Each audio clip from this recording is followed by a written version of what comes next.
Hello, hello, hello. Everyone that's joined so far, welcome to the stream. Hey. Hello, Dave. Hello, mate. Hello, hello. We're live. We're live and ready for it, aren't we? We're live and ready for it. Let's get some things going. Let's get.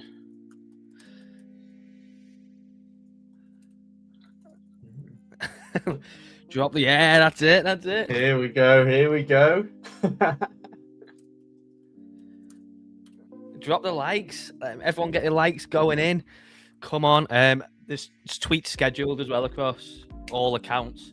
So we haven't got many viewers at the moment, but in the next few minutes, there'll be tweets going out across all the related accounts. So I expect a flood of people in the next kind of 5-10 minutes or so, right before FOMC. So let's get it. Let's get excited as well. Get excited. What are you feeling? Obviously, we've just had this little push up in the past kind of like 15-20 minutes or so to 93 and then rejection. Are you thinking we're gonna? What do you think, mate? To be fair, the fact that it's so heavily, I mean, what's it on Polymarket now? It was 95% or 97, I think. We may. What is that? Why is Powell just come up on the screen like that?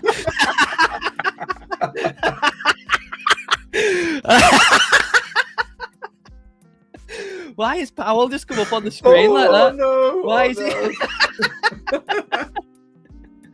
Why is he like? Oh no! I almost don't want to take that off. I almost don't want to reload the window because everyone tuning in has now seen a close up of Big J Powell. Look at that! How hilarious! Oh, we love it. I don't know whether to refresh it or just leave it like that. Yeah, let's refresh the window. What a thing to happen. Yeah, so 97%. I mean, we could just get a nothing burger, couldn't we? You know, we could just get a nothing burger. Yeah, I think for me, the really interesting bit will be the commentary afterwards, because obviously Jolts threw a little bit of a spanner into the works by the fact that it's stronger than it was, and obviously stronger than it's previously been, and the labour market.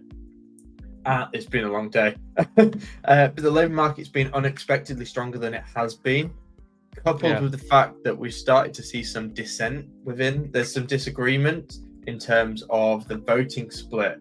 So it'll be, I think the thing to watch out for won't necessarily be what they're cutting this time, because I mean, pretty much the guarantee is that it's 25% basis points, which is 97%, but it will be how they set it all up for next year, because it's looking like we may have less rate cuts next year than we expect. And the narrative that's being pushed out of the White House is obviously people saying that Trump's picking the next chair who's going to do all of this, etc. But ultimately, the chair only has one vote on that committee, and the committee, I believe, is starting to be split. There was some split at the last one, and we're starting to see a little bit more of that disagreement. I think we're getting to the point where there's some that now want to cut further, and you're going to end up with a little bit of a battle. And ultimately, the chair can't overrule what the majority of the committee vote for. Yeah, and I think the committee is becoming a bit more split. Yeah, I think that's a good point. Is obviously everyone thinks as soon as Trump kind of gets his guy in, that suddenly, we're going to get a kind of an emergency immediate rate cut of 1%, 2%. But at the end of the day, if say his guys Hassett or whoever else, if it's actually an outsider or whatever, as long as the rest of the board members vote against it, they can't really do anything. It's kind of just all noise in it. Is the fact that as soon as Trump gets his guy in, we're going to have this and we're going to have that. But at the end of the day, if they voted against, they can't really do anything. The hands are tied. The governor can come out and maybe, and that's where it could get a bit messy. Is obviously if all this pressure is applied onto the next governor, we need to cut rates, we need to do this, we need to do that. It could end up getting quite messy if the next governor comes out and basically says, I want to cut rates, I want to drop rates by 1%, by 2%, whatever, but the rest of the board are voting against me, or these members are voting against me. obviously it has the recipe to become a bit messy, doesn't it? Yeah, exactly. I'll have a look actually, because looking at this Bloomberg article, so we've got about the dissents. So a number of regional presidents, many without voting power on monetary policy this year, have publicly rejected further cuts. And many analysts believe Kansas City Fed President Jeff Schmidt and St. Louis Fed President Alberto Mussolem will dissent in favor of holding rates steady. So we are seeing a little bit of that split, and I think, I believe we get a dot plot, don't we, today? Because you get a dot plot every other meeting, and I believe we get a dot plot, which will be really interesting because that's basically where they forecast the rate in which they expect to see cuts, and you see the breakdown for each of the people on the committee. So we'll be able to get a bit of a grasp in terms of how quickly they see rates continuing to fall, or in this case, potentially how slowly they see rates begin to fall. And we may see a more gradual Federal Reserve easing next year, which, because ultimately the labour market numbers did come in a little bit stronger than they expected, which was then weird because we saw a little bit of a pump in Bitcoin off the back of it, which, if you're going off the narrative that rate cuts will be bullish for Bitcoin, essentially those increased unemployment numbers then throw a spanner into the works of that, because it takes away that unemployment element. We know that inflation is higher than they want, which on the dual mandate, Powell's been quite vocal in the fact that the unemployment is the more important element of that dual mandate. And so then if unemployment isn't as bad, the inflation is still sticky, you then end up with a scenario where, why are you cutting rates then? Because ultimately you don't have to. And so that question then will come into it. Yeah, it should be definitely interesting, especially once he's actually named his guy as well.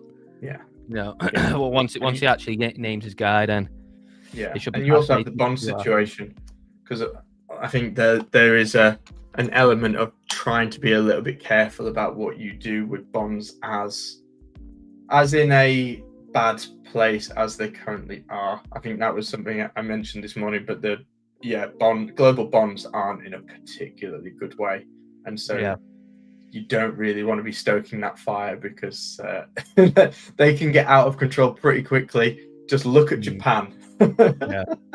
It should be fascinating, especially heading into next year. But if you are with us, make sure you do drop a big like on the stream. Let's get the likes going. We've got a collective of around just over 40 people across the YouTube channels. So make sure you get your likes in. Drop a big like for us. If you're watching over on X as well, make sure you like the stream on that side as well.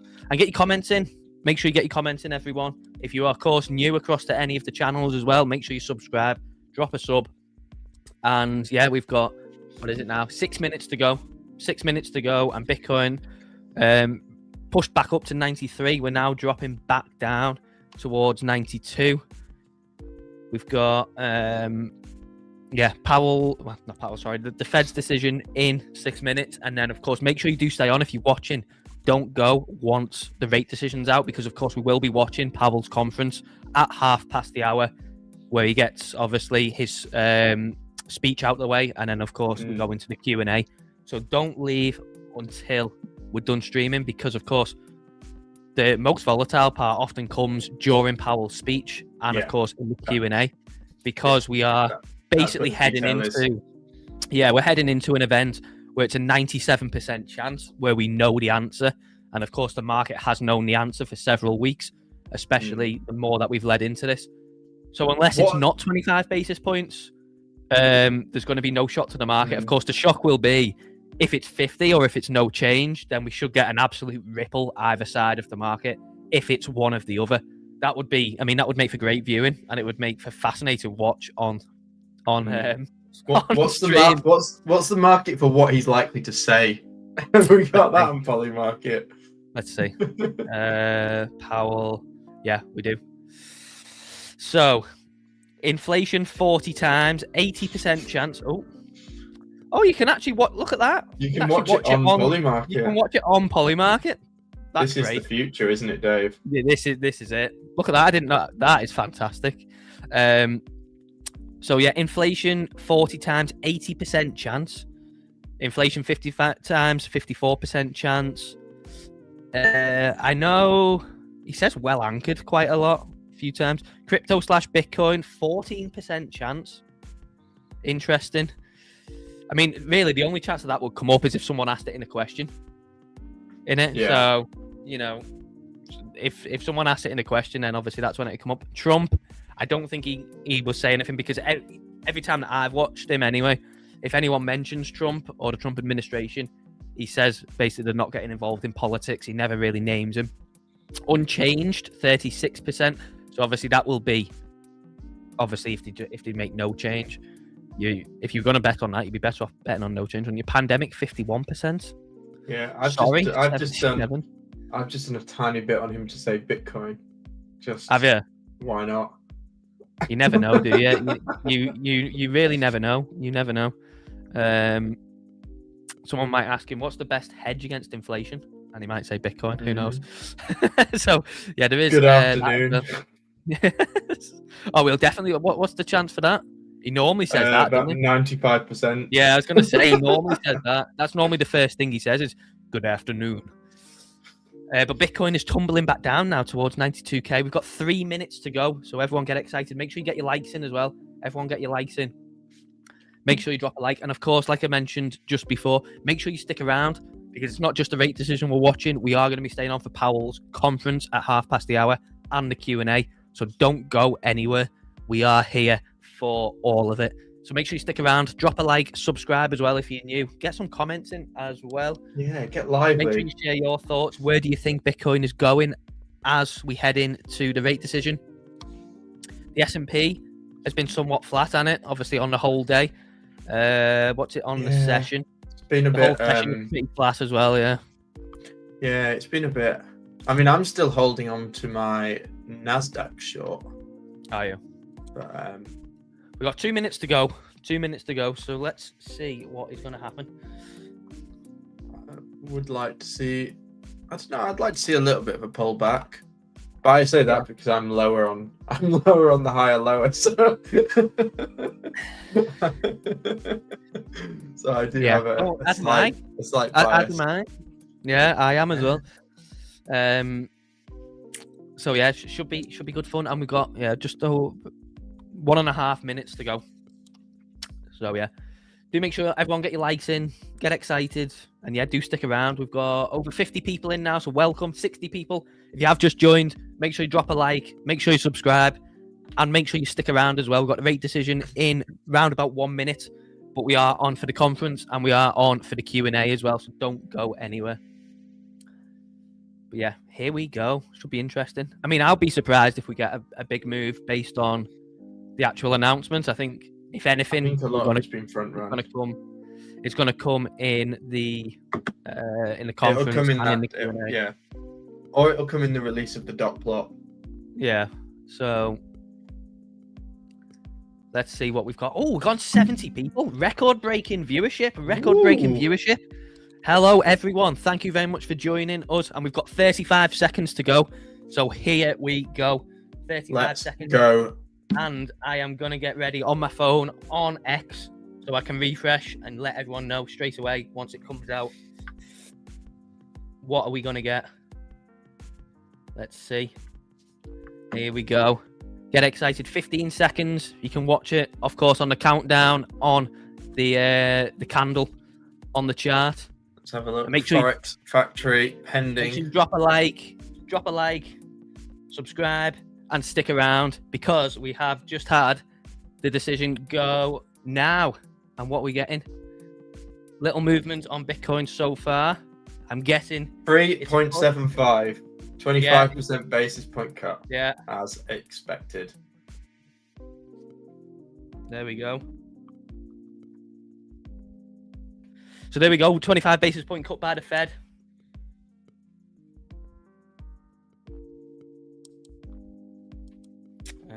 Let's see. Let's have a look at what they've released. So 25 basis point cut by the Fed. It's a strong candle. Here's a nice push up on Bitcoin. Nice push up on Bitcoin so far. Why is this not working? I'm trying to tweet it out and it's not working. So yeah, do get your comments in. What do you think on this candle? We are now retracing it pretty strongly.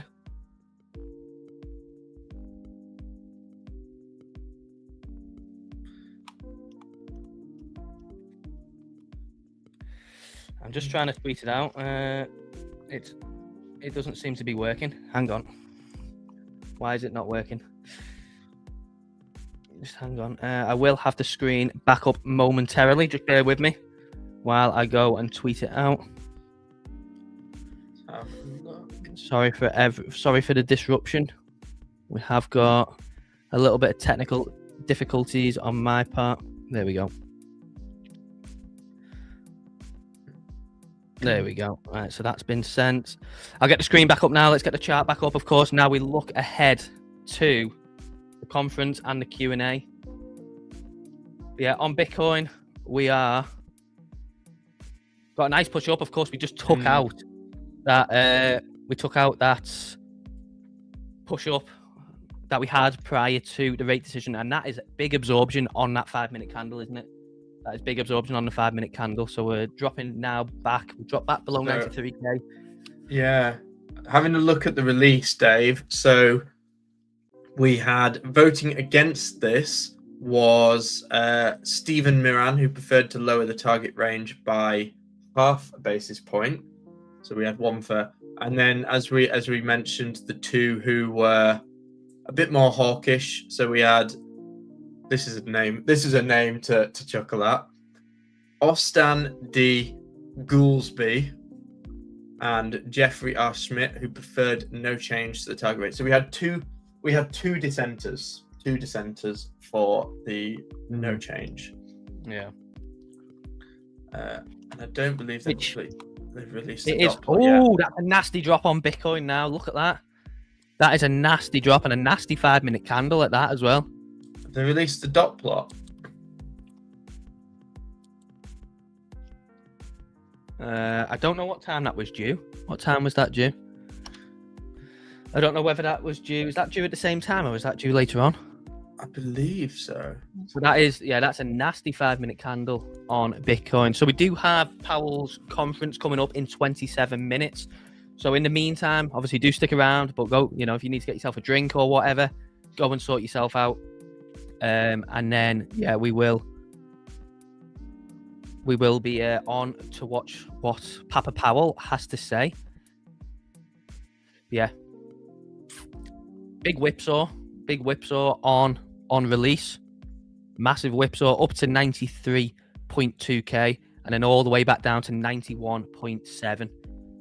So basically, taking out both sides of the low time frame price action. If we have a look at Bitcoin over the past kind of few hours, if we see here, what have we had here? We come and cleared this high here, and then we come down and just took out all that downside over the past few hours as well. So this is interesting, Dave. So just reading a headline that's come through here. So the Fed median projection maintains 25 basis points of rate cuts next year. So that's basically them saying that they think there'll be one 25% basis cut next year, which probably explains the reason why that candle is quite red, because I think the markets were hoping for a lot more than that. That's really interesting considering you've only had two dissents. You've had two dissents and you've got them saying one more. I think the market was hoping for them to at least have 2 or 3 of those 25% basis point cuts on there. Because it's like, I was going to say, it's like you mentioned before, because what the market will also be digesting is, well, the kind of smart money in the market, they will be looking at it, not blind, and looking at it as a point of, even once Trump's guy gets in, if the rest of the board members, are kind of shifting towards holding rates higher, then no matter what Hassett says or what Trump says, they're kind of going to be stuck at the mercy of obviously getting a majority to really slam rates lower. So Yeah, no, that's that'll be interesting because I assume that they'll So officials cut their benchmark rate by a quarter percentage point, as we've mentioned, and a tweak in the statement referring to the extent and timing of additional adjustments suggests that officials are likely to pause their rate cuts in January. I don't think that's what the orange man in the White House was wanting them to say, particularly. That's not the best if you're wanting substantial rate cuts, but it does show that they're exercising quite a lot of caution. Yeah, and it doesn't. And I think, as we mentioned at the start, a lot of this was, I think, a part of this was thrown into a little bit of disrepute when we saw the job figures yesterday, because obviously they came in stronger than anticipated, and that unemployment story is not the best. But yeah, that whipsaw is quite amusing, isn't it? Natai Inspo in the chat, mate. We can't tell you to long or short. I'm sorry. We can't tell you to long or short. We obviously just can't give you financial advice. So if you are unsure, then obviously one option for you is to do nothing. If you are really unsure on the market, there's always that option. Leo says, what we thinking though, long or short for future? I mean, I suppose to answer that in terms of where could Bitcoin go from here? I think it's really simple when you actually look at the structure. So for me, these levels are kind of the key levels on Bitcoin. For me anyway, personally, you may have them drawn a bit different. The orange ones are obviously low time frame, so the ones where we could touch in the immediate future, and then kind of the white ones, high time frame. For me, these are kind of the key levels at looking at, and of course, the immediate one that we're at the moment is the yearly open, which is 93.5k. And as you can see, even yesterday when we pushed up past 94 on the daily, we still got some big absorption and rejected on the daily. Yeah. So in terms of looking at upside, what do we need to do? We need to close above 93.5k, and particularly the higher the better. The more clearance, the better. Closing like 93.8 probably isn't ideal. Really, you need to get like a solid close, maybe like 95k plus, to really cement obviously a push out of this range that we've got. But this yearly open is definitely capping it on the daily. And then from there, kind of the 96 to 97k region for me is obviously where I'd be looking at liquidity next. Again, you could definitely drag it up to there. I drew that on the 4 hour, hence why it's not perfectly on that wick there. And then of course you've got 100k, give or take, big psychological level, big number. And of course this whole region, and again, you could draw this as a region if you wanted to. You could draw it from 99, maybe up to 101-ish. Basically all this SR that we had on the way down, and of course extended over to the left as well. So they're kind of the immediate ones, plus the one on the downside. Yeah, and there's some interesting macro stuff coming out of it. I'll quickly run through. So some of the immediate takeaways. So as we mentioned, the dot plot. So the dot plot remains the same that it was in September. So they've basically penciled in a 25% basis cut next year, and a 25% basis and a 25 basis point cut in 2027. So they're looking at two over the next 2 years, which I think the market was obviously hoping for more of that, but it was in line with what they had previously projected. They also saw the inflation rate forecast. The inflation rate came in slightly lower than what they forecasted. So they forecasted the inflation rate by the end of next year to be 2.4%, down from 2.6%. But they've revised up some of the GDP growth. So that's gone from 1.8% up to 2.3%. So they're essentially forecasting that the economy's stronger than they previously had it forecasted, and that inflation is lower, which obviously then supports the less rate cuts because the economy is in better shape than they had previously suggested. I think those are the main key points. They did say that they are still open to it, and it'll be interesting to see how Powell explains this in the speech. But ultimately, this points to the US economy being a little bit stronger than we believed, which is probably why that you're seeing some strength in the S&P, etc. But that's interesting because the inflation rate is still above what their target is. Even at 2.4%, their target is 2%. So it's within their target range, but it's not at their target yet. Yeah, if that makes sense. Yeah, absolutely.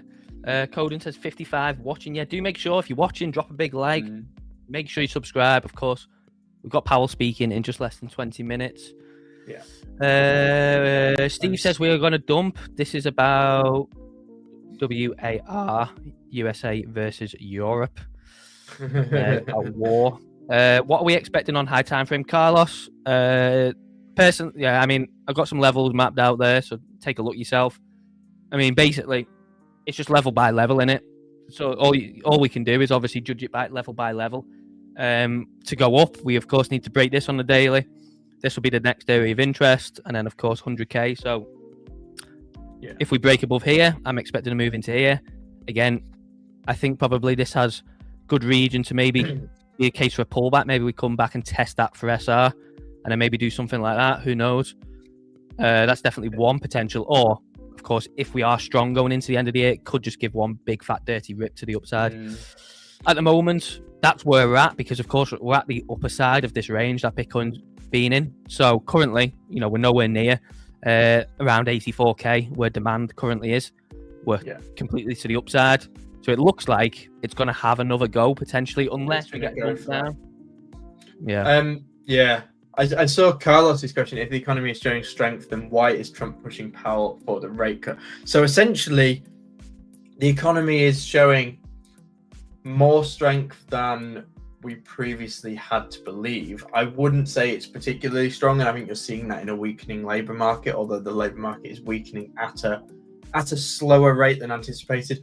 Ultimately, Trump judges his success based upon the stock market, which the stock market is largely driven by liquidity, and liquidity is obviously injected through lower rates and quantitative easing. Ultimately, he wants a level of economic expansion that's above what we are currently seeing. However, to get that level of economic expansion through rate cuts, you likely have economic stimulus, which comes in the form of government spending on infrastructure, and that general cash injection. It's basically two butting heads. Like Trump will naturally gravitate to wanting lower rates, so that his government debt payments come down, but also that there's more liquidity in the market. However, the economy isn't in a particularly good shape, but it's stronger than expected, which is why they are still cutting rates, but they're not cutting them as fast as Trump would like. You've also got to remember as well is that any kind of inflation increase because of tariffs is probably only going to start showing around now onwards because of how lagging inflation is. Yeah, you're seeing some of that. That creep in, and if unemployment claims is lower, then cutting rates will lead to inflation. The interesting bit. So the reason why you had the dissents of the two is because they believe that cutting rates will fuel the inflation. That was what they said in their notes. Ultimately, I believe that's so. A lot of it's largely being offset by energy costs being as low, because oil is quite a key driver of inflation, given the fact that it fuels the energy that makes all the production, that does all of that. But also, it's quite a key cost output in people's everyday, and oil has somehow managed to remain quite low. It's quite complex, and I'm planning on. So if you check the CSE website tomorrow, I'll be putting together a bit of a macro report outlining exactly what all of this means and sort of helping people understand the complexities of it. But ultimately, you're looking at they're saying no more cuts because they don't want higher inflation. Inflation is coming down, but it's not at the level that is in the target, and so then it's harder for them to justify cutting rates. If inflation was down at 2%, then you have a bit more scope to say, yeah, let's cut rates because we've got that inflationary element under control. But when it's above their target, it's a little bit harder then to justify doing that. And it's basically the lesser of two evils. What do you want? You want economic growth, but you also want controlled inflation, because ultimately, if inflation isn't controlled, you end up like what we had 18 months, 2 years ago, where people were paying twice as much for milk and eggs that they were previously. Yeah. Absolutely. And look at ETH. Look at ETH. Look at the outperformance on ETH here. We've got ETH up nearly 3% on the day, up 2.2% against Bitcoin today as well.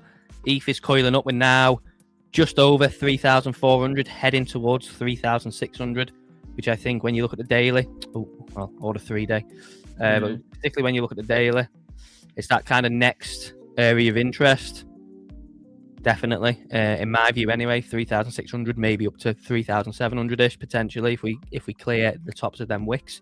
So this is coming up for the kind of next big test potentially. But I mean, the strength on ETH is there, isn't it? So Tom Lee must be doing laps around Bitmine HQ now. Yeah. How does buying back the 40 billion impact the market? I mean, 40 billion is a bit of a drop in the ocean, but ultimately it's more the symbolism of them getting more involved in QE. The Nasdaq is going nuts, and Q is having a right little pump, as is the S&P. They're obviously liking this news quite a lot. I think it'll be really interesting because it screams to me at first glance, looking at this data, and I've not seen all of it. It depends what Powell says. It feels like this is quite a hawkish cut, and this is really symbolizing that it is that the inflationary element is now getting a bit concerning because it's been stickier than they would have hoped for. Sticky is basically the word that central bankers use for inflation just won't come down. It just seems to be hanging on there. But ultimately it's not it's not particularly good. Although the gilt markets quite enjoyed it. When do we next have CPI? When is it this month? Is it? It must be next week, surely. It's got to be next week, hasn't it? Because basically, week after's Christmas. Yeah, we're seeing quite a cool off in the bond yields though, which is good, because that's their big concern, is if the bond yields start going up, which I think that reduced inflation figure probably helps ease some of that concern. Yeah. But I mean, yeah, it should be a fascinating year next year. I think it's definitely coiling up. It's showdown. It's a showdown. It will be a big showdown between them. Yeah, it should be. It should be absolutely. It should be absolutely interesting to watch. But yeah, do make sure if you're watching, drop a like, subscribe. I know there's a few new faces in here, like Carlos, Leo, a few of you guys I don't think I've seen before. So make sure you drop a subscribe. Make sure you come back to the stream, and of course, make sure you subscribe across both channels. Whether you're watching on Stonksy or whether you're watching on Crypto Saving Expert, make sure you go over to the other one and subscribe. So, of course, if you're on Stonksy, make sure you type in the search bar after the stream or on a different tab, Crypto Saving Expert. That is where you'll see a lot of Wiz's stuff, and I'll go and show you that now, actually. Let's get off this. Let's get off this. So I'll go and show you guys that right now. So, of course, if you're on the Stonksy one, yeah, make sure you subscribe, Stonksy Indicator. Drop that sub. But if you are on the other one, and this is obviously vice versa, if you're watching on CSE, go over to the Stonksy one. But if you're watching on Stonksy, make sure you type in Crypto Saving Expert here. And you will see Wiz on daily videos every day from now on. So he's putting out some great content, dropping a daily video. So make sure, sometimes 2 actually as well, isn't it, Wiz? Sometimes 2 a day. Yeah, there's another one still to go up on here, but yeah. So make sure you do this one as well. Yeah, we'll be putting out a macro report tomorrow anyway, which will basically cover all of the key points of this, and I'll relate it back to what this could potentially mean, both for Bitcoin but also for general assets. Because I think once we've heard Powell talk, it'll be really interesting to see how the market digests it. Because as I just said to Dave, it feels like a very hawkish cut, and it feels like the market's getting quite excited when it's potentially a bearish one. yeah, it'd be very interesting to watch. Yeah, absolutely. So yeah, obviously I am live on the Stonksy channel Monday, Wednesday, and Friday, and videos going out Tuesday and Thursday. And you can get your daily dose of Wiz on the CSE Crypto Saving Expert channel as well. So make sure you hit both of them, subscribe, and you can come and obviously get a really nice daily amount of content. It'd be great to see some of you new guys there.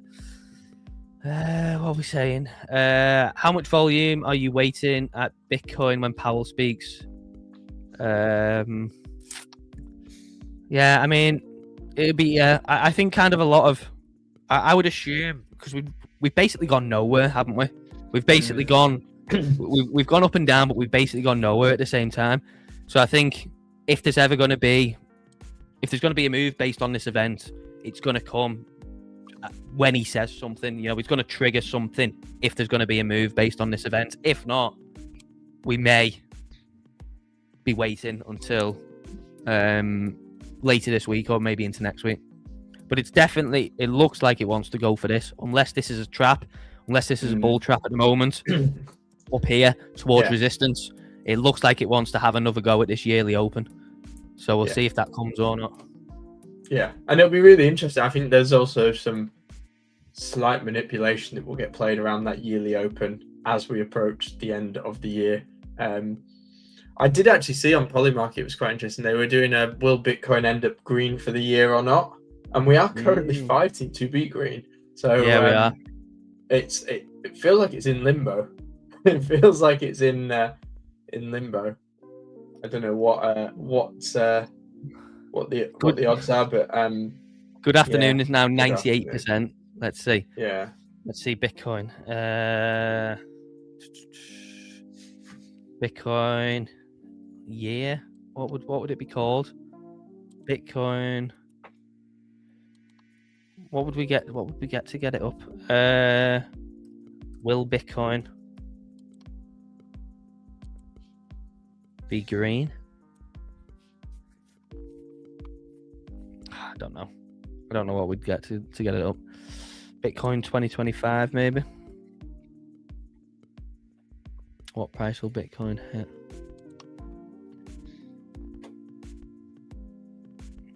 But yeah, I mean, yeah, the yearly candle is fascinating, isn't it? Like if we actually go and look at the yearly candle, obviously currently, yeah, we're just ever so red. When you zoom out, you obviously can barely tell, but I mean, it's a hell of a yearly candle, isn't it? It's a hell of a yearly candle.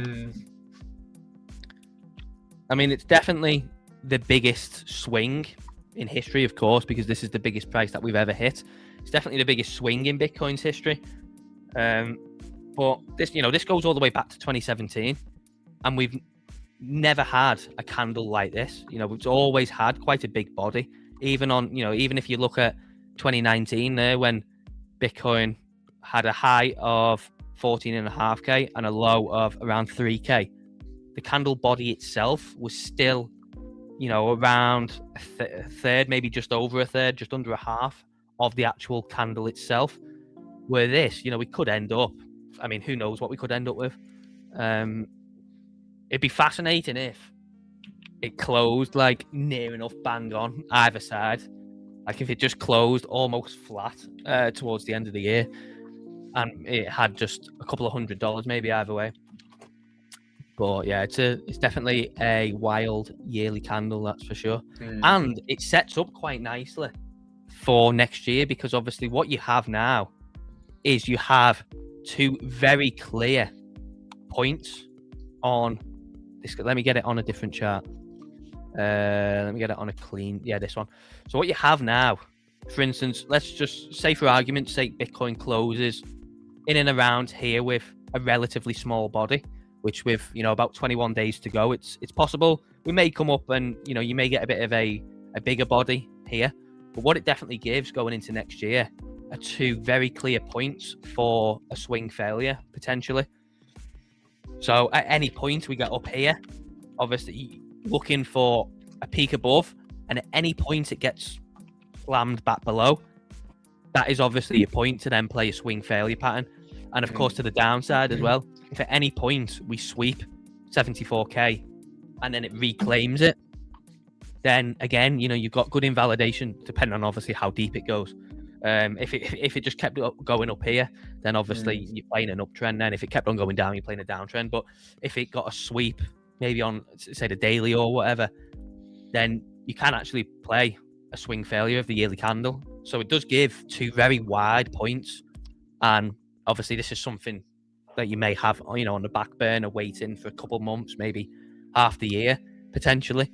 But if at any point we do obviously get a sweep at either end, looking for the reclaim should be fascinating. So for me personally, I will definitely have, of course, we'll have the whole all-time high marked out, but I will definitely have the low marked out as on my chart, obviously as the 2025 low, just in case we go down there, sweep it, and then obviously reclaim. But yeah, all in all, we got 4 minutes to go until Powell starts speaking. So what I will do is, hang on, I will get just let me turn this off, and I'll get the side by side. So we'll have Bitcoin chart on one side, and then we'll have Powell speaking on the other, and we will see what Papa Powell has to say. So let's do that. Hang on. Let me get rid of that. Let me get rid of that. Let me get rid of that. So this is really interesting, Dave, that I've just seen in. So only 4 reserve banks put in requests for a cut in the discount rate, which is essentially the Fed's rate for emergency loans to commercial banks. 8 of them didn't, which seems quite extraordinary on a day where the Fed did cut the discount rate. This suggests a bigger set of opposition to today's policy decision than the 2 dissenting votes for no change. So it does feel like a storm's brewing, that there's going to be resistance to more cuts. I'm reading this as a very, very hawkish cut, and it'll be interesting to see how this is mirrored for Powell. But it feels like there's a lot of people that aren't particularly keen to cut further. Yeah, it should be fascinating, especially if there is, because what will happen is as soon as Trump gets his guy in, because there's going to be basically an agreement now with whoever Trump nominates, is under the agreement that if they can, they're going to provide big cuts. So then there's going to be basically a war in the Fed of this guy basically being, the mouthpiece for Trump, saying we need to make some big cuts now. And then, of course, probably pushback coming from the board members. So it's going to definitely cause a ripple in the Fed. And, you could see definitely a war within the Fed of whoever ends up on Trump's side as well. And then, of course, the people opposite. And how quickly we see the labour market fall apart. Because you've got to remember as well, a lot of these board members have been through the rough and smooth with Powell, starting with, of course, raging inflation in 2022, the first cuts coming in March 2022, obviously riding through 9% inflation back down. A lot of them will think that Powell's done a good job, and obviously probably won't take very kindly to the comments that Trump has made about him. So, psychologically, there could be a bit of thing there of, we're not just going to do as you say just because you tell us to. So yeah, but here we go. So let me turn off the background music there, because we'll obviously have Powell speaking. If we can get it on. Is it going to load? Come on. Let me give it a little refresh. Yeah, there we go.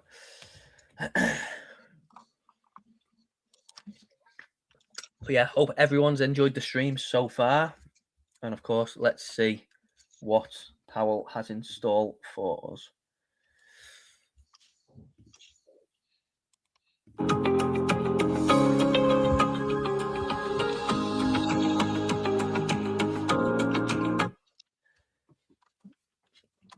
What time is it? 30. There we go. So we should have him on any second now.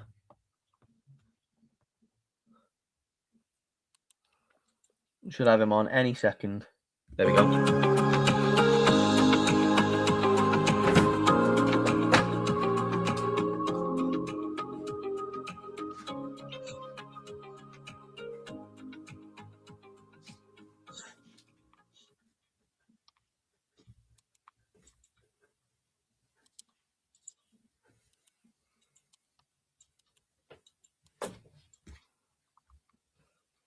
It's not froze, don't worry. We're just waiting for Powell.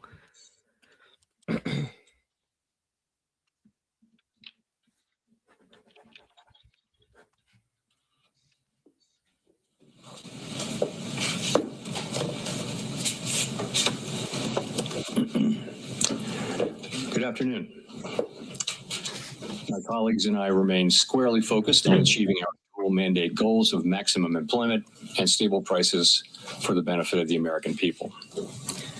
Although important federal government data for the past couple of months have yet to be released, available public and private sector data suggests that the outlook for employment and inflation has not changed as much since our meeting in October.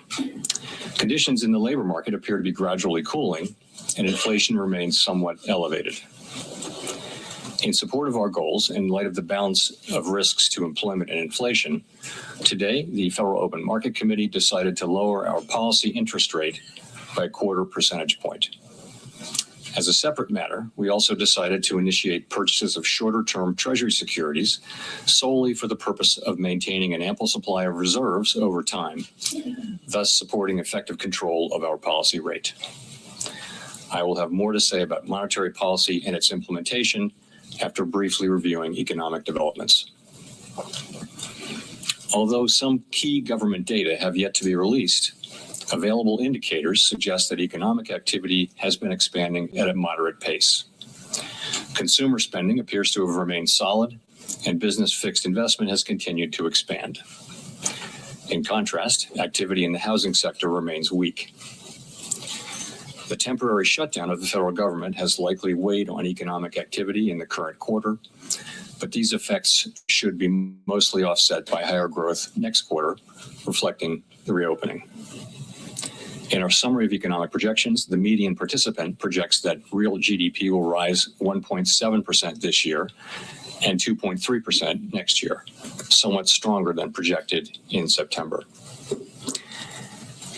In the labor market, although official employment data for October and November are delayed, available evidence suggests that both layoffs and hiring remain low, and that both households' perceptions of job availability and firms' perceptions of hiring difficulty continue to decline. The official report on the labor market for September, the most recent release, showed that the unemployment rate continued to edge up, reaching 4.4%, and that job gains had slowed significantly since earlier in the year. A good part of the slowing likely reflects a decline in the growth of the labor force due to lower immigration and labor force participation, though labor demand has clearly softened as well. In this less dynamic and somewhat softer labor market, the downside risks to employment appear to have risen in recent months. In our SEP, the median projection of the unemployment rate is 4.5% at the end of this year and edges down thereafter. Inflation has eased significantly from its highs in mid-2022, but remains somewhat elevated relative to our 2% longer run goal. Very little data on inflation have been released since our meeting in October. Total PCE prices rose 2.8% over the 12 months ending in September, and excluding the volatile food and energy categories, core PCE prices also rose 2.8%. These readings are higher than earlier in the year as inflation for goods has picked up, reflecting the effects of tariffs. In contrast, disinflation appears to be continuing for services. Near-term measures of inflation expectations have declined from their peaks earlier in the year, as reflected in both market and survey-based measures. Most measures of longer-term expectations remain consistent with our 2% inflation goal.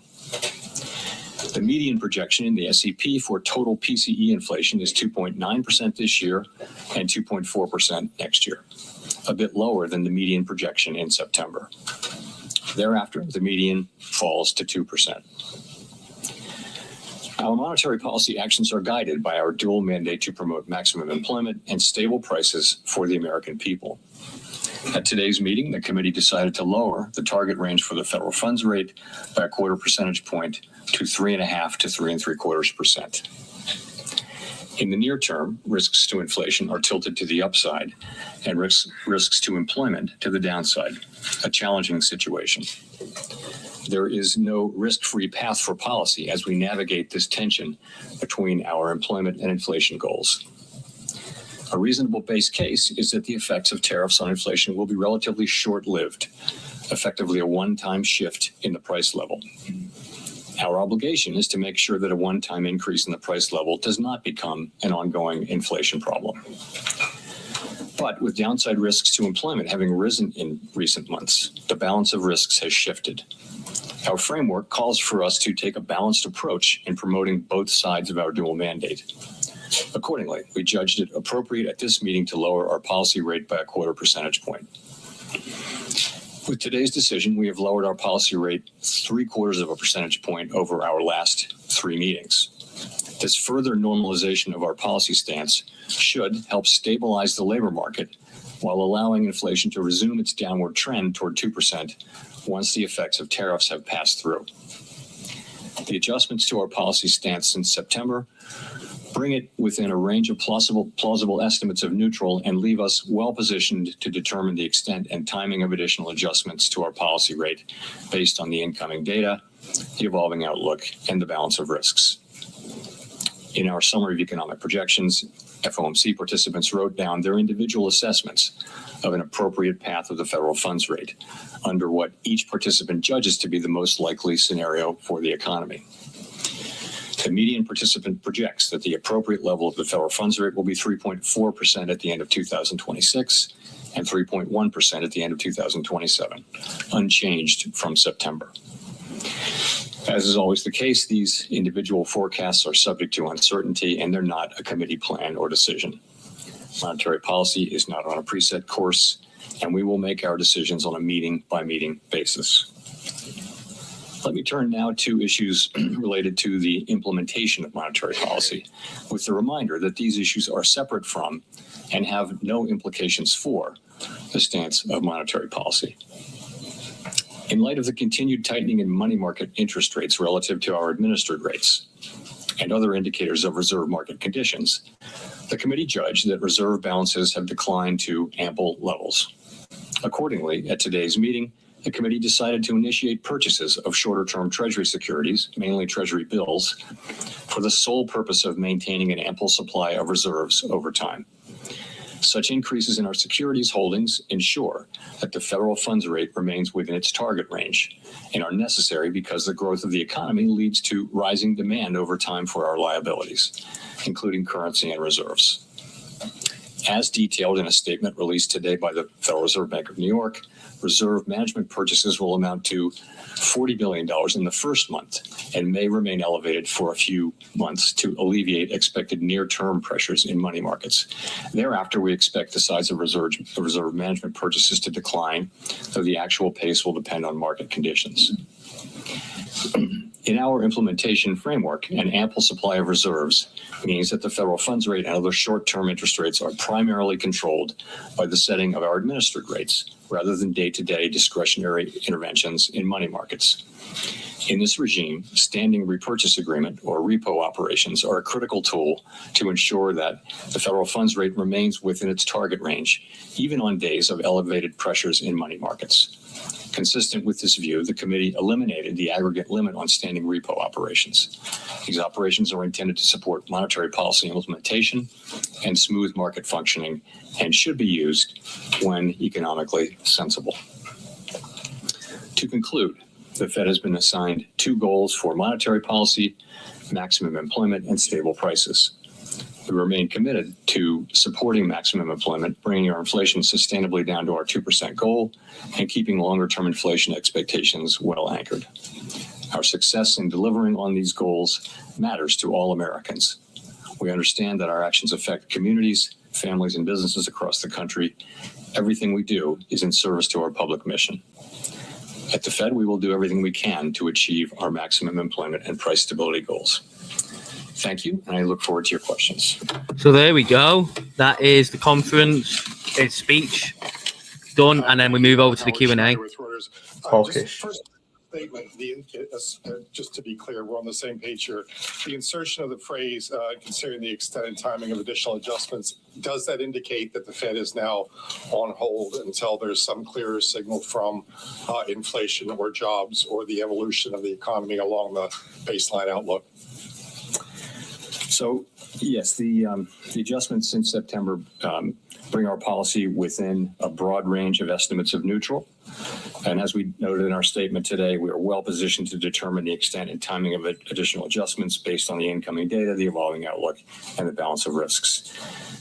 That new language points out that we'll carefully evaluate that incoming data.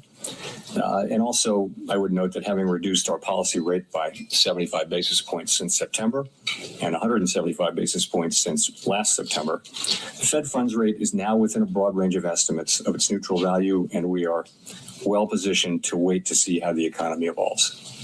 And if I could follow up on the outlook there, it seems like with the additional GDP growth coupled with easing inflation and a fairly steady unemployment rate, this seems like a pretty optimistic outlook for next year. What's given rise to that? Is this an early bet on AI? Is there some sense of improving productivity out there? What's driving that?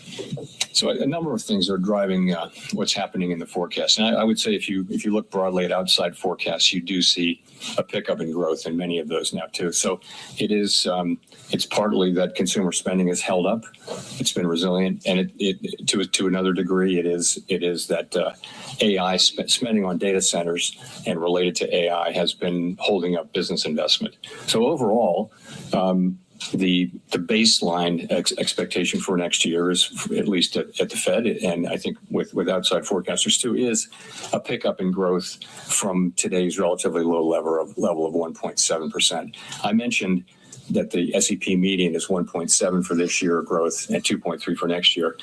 You actually, some of that is due to the shutdown. So you can take 0.2 out of 2026 and put it in 2025. So it would really be 1.9 and 2.1. But overall, yes, for a few reasons, fiscal policy is going to be supportive. And as I mentioned, AI spending will continue. The consumer continues to spend.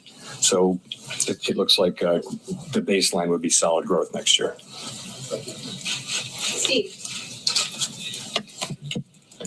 Thank you, Mr. Chairman, for taking our questions here.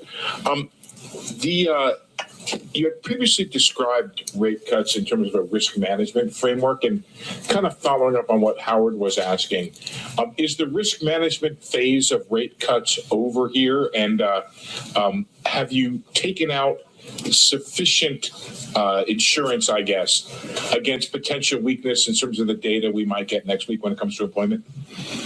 So we're going to get a great deal of data between now and the January meeting, and I'm sure we'll talk more about that. And the data that we get are going to factor into our thinking. But yes, we have.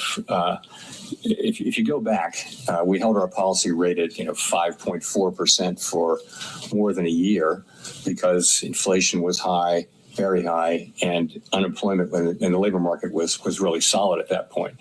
So what happened is over last summer of 24, inflation came down and the labor market began to show real signs of weakness. And so we decided, as our framework tells us to do, that when the risks to the two goals become more equal, you should move from a stance that favors really dealing with one of them, in that case inflation, to a more balanced, more neutral setting. And so we did that. We did some cutting, and then we paused for a while to work our way through what was happening in the middle of the year. And then we resumed cuts in September. We've cut now 3. We've now cut a total of 175 basis points. And as I mentioned, we feel like where we're positioned now we're well positioned to wait and see how the economy evolves from here. If I could just follow up on the SEP, you have a whole lot of big increase in the growth numbers, but not a big decline in the unemployment numbers. And is that an AI factor in there? What is going on in terms of the dynamic of you get more growth, but you don't get a whole lot of decline in unemployment? Thank you, sir. So the implication is obviously higher productivity. And some of that may be AI. It just also, I think, productivity has just been almost structurally higher for several years now. So if you start thinking of it as 2% per year, you can sustain higher growth without more job creation. Of course, higher productivity is also what enables incomes to rise over long periods of time. So it's basically a good thing, but that's certainly the implication.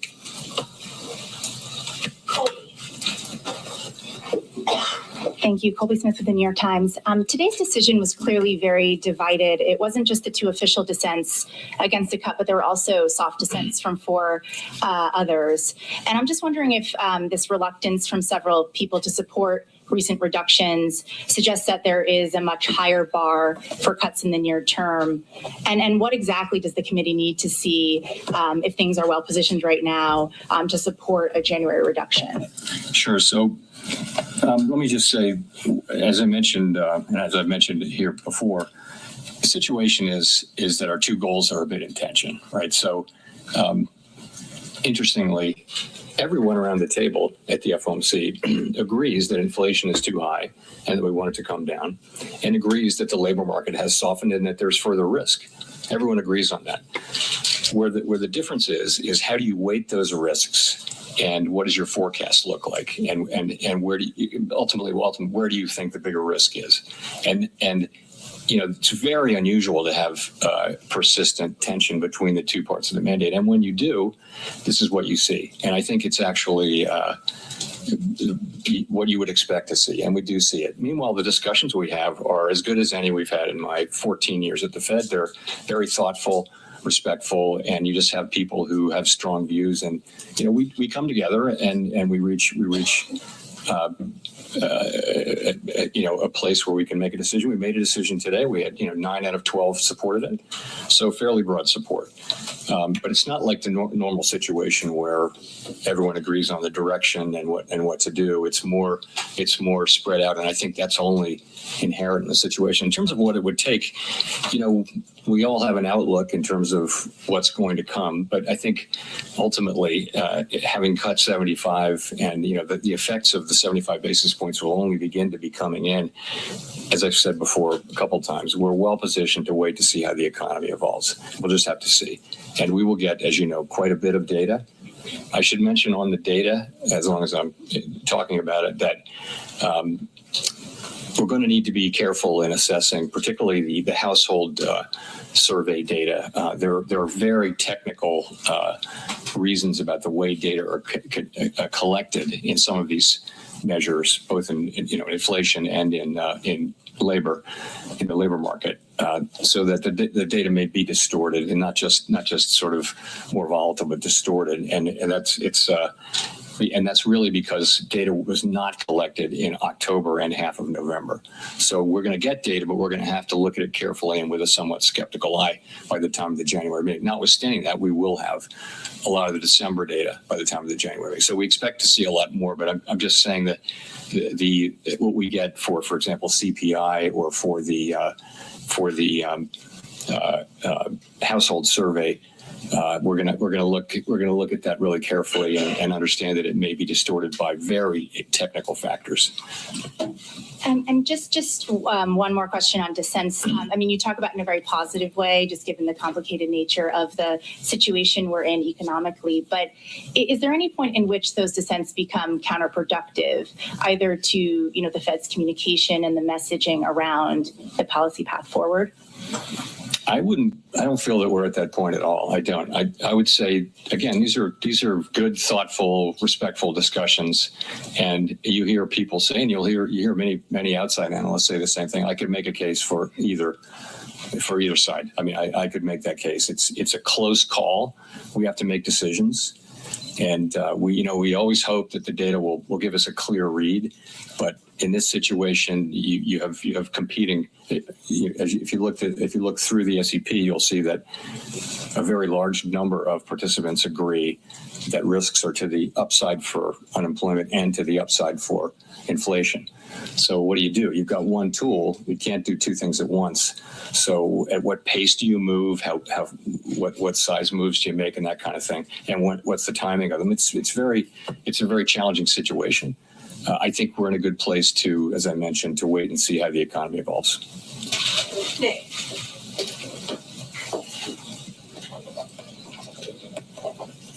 Nick Timmeros of the Wall Street Journal. Chair Powell, there's been some discussion recently of the 1990s. In the 1990s, the committee did two discrete sequences of 3 quarter-point cuts, one in 1995-96 and one in 1998. And after both of those, the next move in rates was up, not down.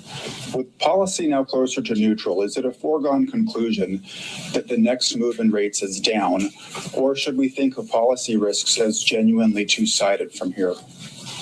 So I don't think that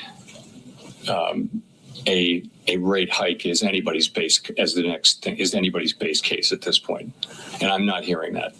What you see is some people feel we should stop here and that we're at the right place and just wait.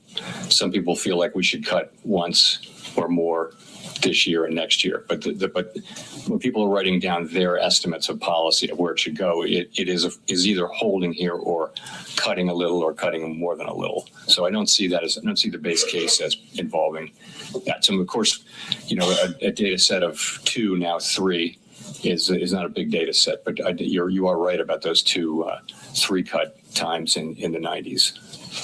If I could follow up, the unemployment rate has been rising very gradually for the better part of 2 years. And indeed, the statement today no longer describes the unemployment rate as remaining low. What gives you confidence it won't continue rising in 2026, especially when housing and other rate-sensitive sectors still appear to be feeling restrictive policy from the notwithstanding the 150 basis points in cuts prior to today? So I think the idea is that with now having cut 75 basis points more now and having policy, I'd call it in a broad range of plausible estimates of neutral, that will be a place which will enable the labor market to stabilize or to only tick up 1 or 2 more tenths, but we won't see, any kind of a sharper downturn, which we haven't seen any evidence of at all. At the same time, policy is still in a place where it's not accommodative, and we feel like we have made progress this year in non-tariff related inflation, and as tariffs come through, as they flow through, that'll show through next year. But as I said, we're well placed to wait and see how that turns out. That is our expectation, but we're going to start to see the data, and it'll tell us whether we were right or not.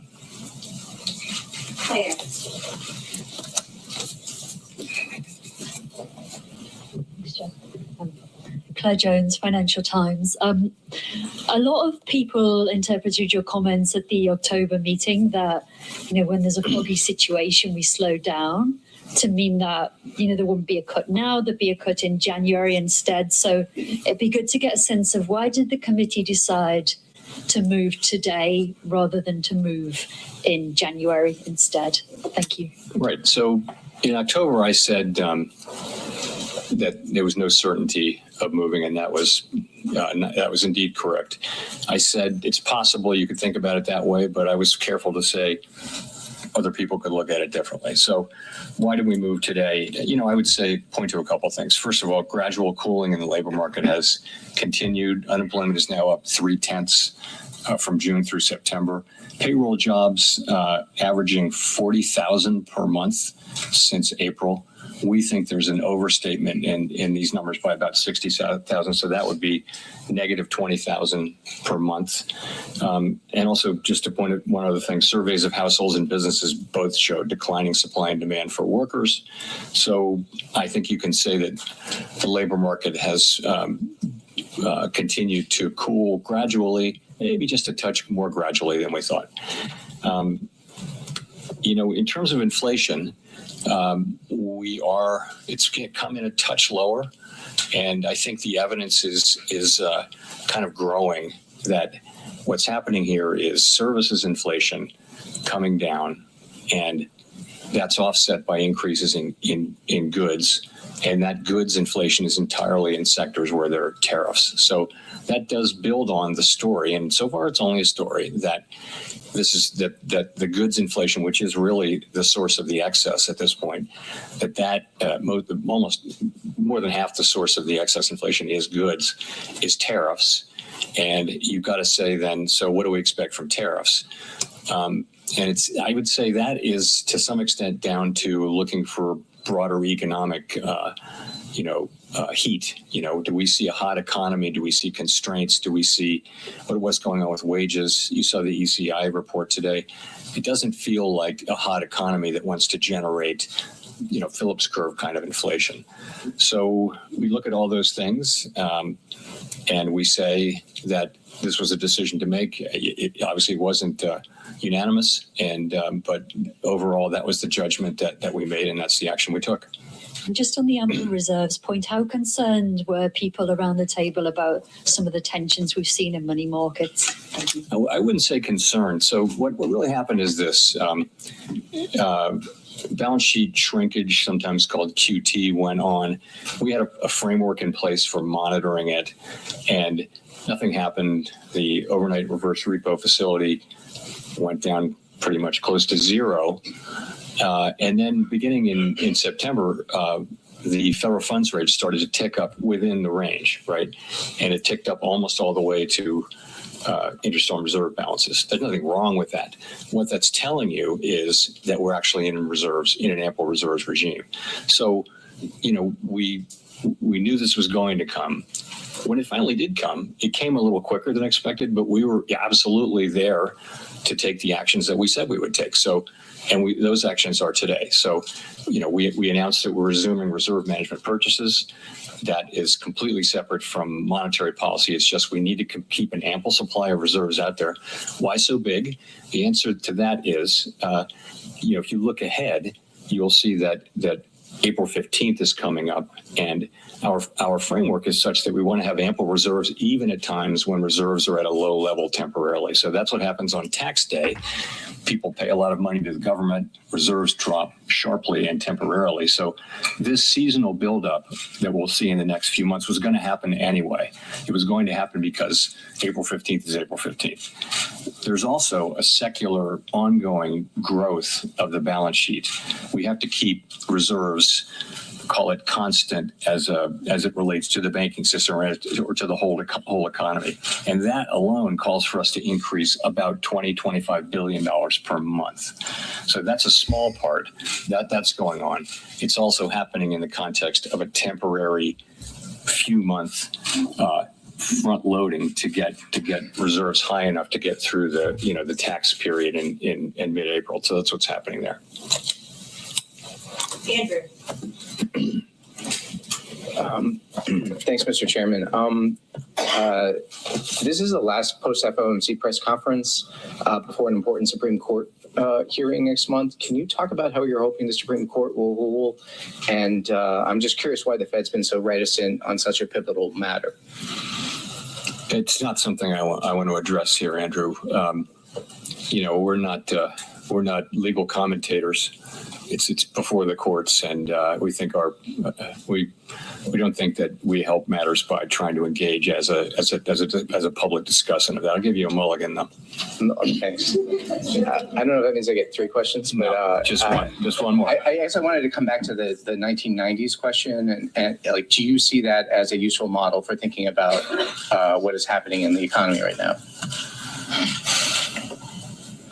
I don't think it rises to that level. So I did think that in 2019, where we cut 3 times, but this is such a unique situation. It's not the 1970s, let's put it that way, but we do have tension between our two goals. And so that's just unique in my time at the Fed. And I think going back a long ways, we haven't had that in our framework. Our framework, as you know, says that when that's the case, then we try to, take a balanced approach to the two things, and we look at how far they are and how long it would take to get them back to each of them back to the goal. And that's a very subjective analysis, really. But it just tells you you've got to.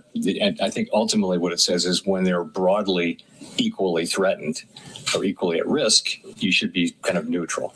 Because if you're either accommodative or tight, you're favoring one or the other goal. And so we've been sort of moving in the direction of neutral. Now we're in the range of neutral. We're in the high end of the range of neutral, I would say. And that's what we're doing now. It so happened that we've cut 3 times. That we haven't made any decision about January, but as I've said, we think we're well positioned to wait and see how the economy performs.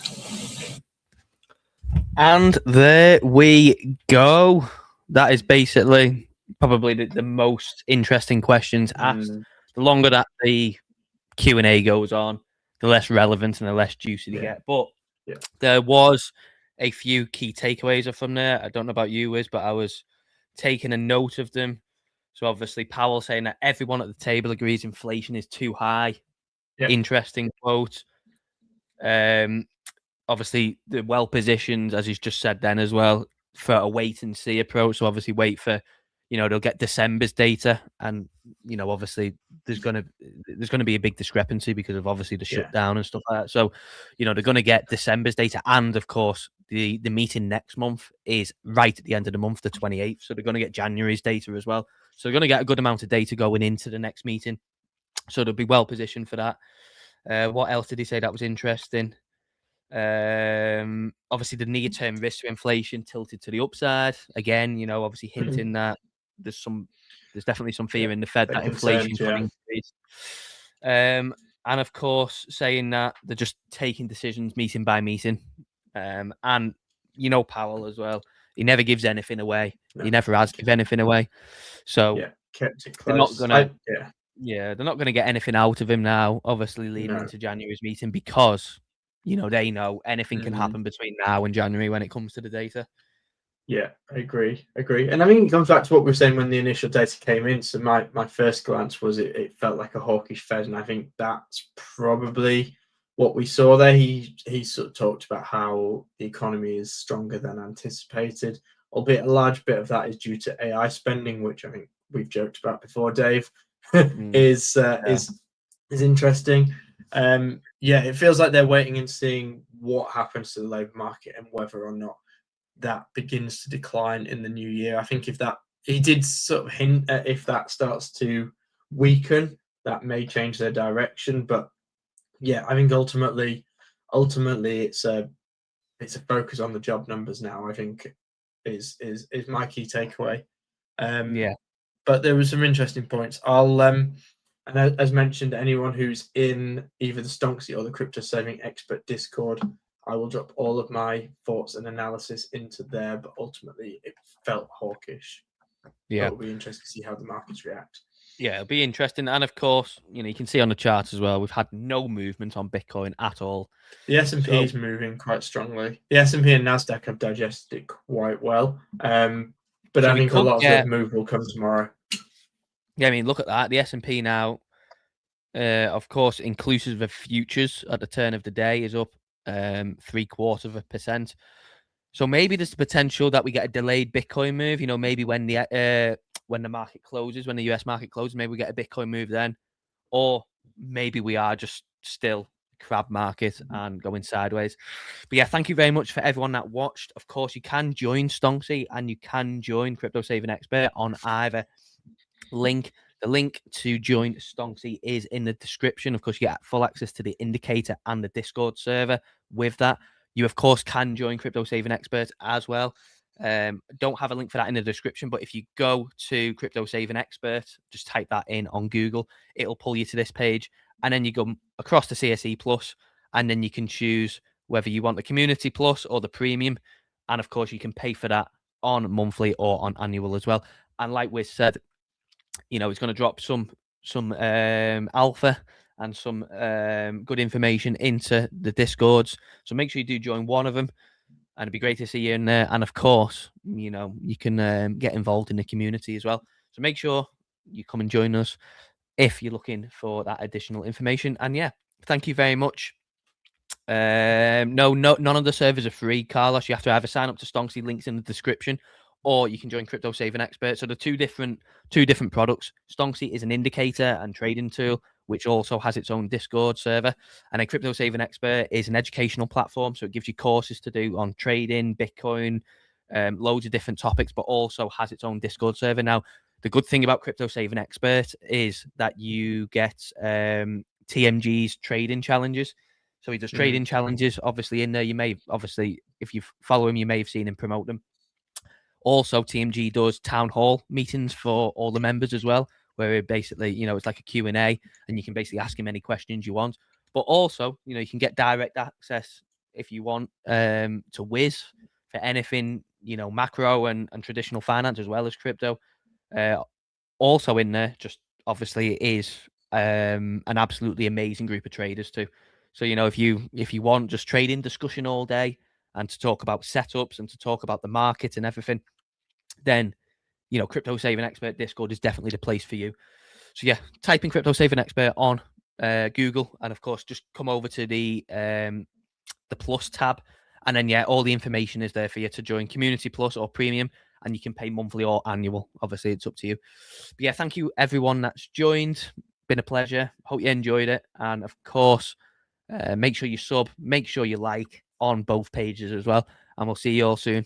Bye for now.